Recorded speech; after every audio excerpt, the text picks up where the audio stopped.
भाई, हमारे बिहार में एक कहावत है कि घीक के सतवा पीना। आप सभी को पता था कि जब नीट का पेपर लीक हुआ था तो दिल्ली के जंतर मंतर पर प्रोटेस्ट भी इसी बातों को लेकर के हो रहा था कि धर्मेंद्र प्रधान जी, आपके सिस्टम के द्वारा गलती हुआ है और उसका अगुवाई आप करते हैं तो आप इस्तीफा दे दीजिए। लेकिन बीजेपी को ऐसा लग रहा था कि अगर हम इस्तीफा दे देंगे तो कहीं ना कहीं हमारी बेइज्जती होगी, हमारे पार्टियों को आगे आने वाले इलेक्शन में नुकसान झेलना पड़ेगा। लेकिन परिणाम क्या हुआ? अंततः उसे इस्तीफा देना ही पड़ा। लेकिन उससे बीजेपी को कोई फर्क नहीं पड़ा। फर्क किसको पड़ा? पुलिस वालों को पड़ा। फर्क किसको पड़ा? स्टूडेंट को पड़ा। फर्क किसको पड़ा? बहुत सारे ऐसे जेनजी को पड़ा जो कि बहुत अच्छे से तैयारी करके नीट का पेपर दिए थे। माना कि आपने री एग्जाम करवाया, लेकिन ऐसा सिस्टम कब तक चलेगा कि आप जो है एक तरह से पेपर लेते हैं और पेपर को लीक करवा देते हैं, फिर अगर स्टूडेंट प्रोटेस्ट करते हैं तो आप री एग्जाम करवाते हैं, और अगर प्रोटेस्ट नहीं करते हैं तो आप सो जाते हैं। ऐसा आपको लगता है कि कुछ नहीं हुआ है। जैसे पीएम श्री को देखिए, पीएम श्री के बगल में 1.5 किलोमीटर के आसपास में पड़ता है हमारे प्रधानमंत्री का आवास, और वहां से जंतर मंतर पर जो है प्रदर्शन पिछले 1 महीने से हो रहा था।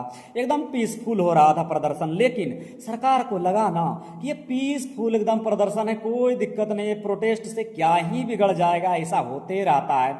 लेकिन एक बात मेरा भी मानिए, अगर हिंसक घटना नहीं घटता, अगर पुलिस वालों की जान नहीं जाती, अगर पुलिस वाले मतलब नहीं मारे जाते, पुलिस वाले का कपाड़ नहीं फूटता, स्टूडेंट नहीं मारे जाते, स्टूडेंट इस तरह से हावी हुआ, चाहे वो कॉकरोच के माध्यम से हुआ, चाहे वो किसी माध्यम से हुआ, एक हिंसक घटना घटा। आप देखें कि दिल्ली में स्टूडेंट रहे या पुलिस रहे, दोनों में बहुत ज़्यादा बवाल हुआ है। इस वजह से सरकार को सामने आना पड़ा और सरकार को झुकना पड़ा। यकीन मानिए, अगर ये आंदोलन अगर शांतिपूर्ण होता तो शायद ये बहुत लंबा दिन जाता और सोनम वांगचुक का जान भी जा सकता था, कोई भी फर्क किसी को नहीं पड़ने वाला था। लेकिन ये जैनजी का अभी समय चल रहा है और जैनजी जो है ना कुछ करवा के ही मानता है।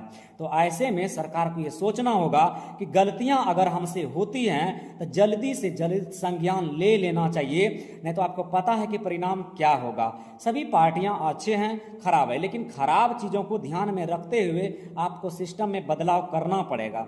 बहुत लेट से हुआ, लेकिन चलो कहीं ना कहीं स्टूडेंट के पक्ष में जो है एक तरह से मामला सामने आया और स्टूडेंट को कहीं ना कहीं अब राहत मिला।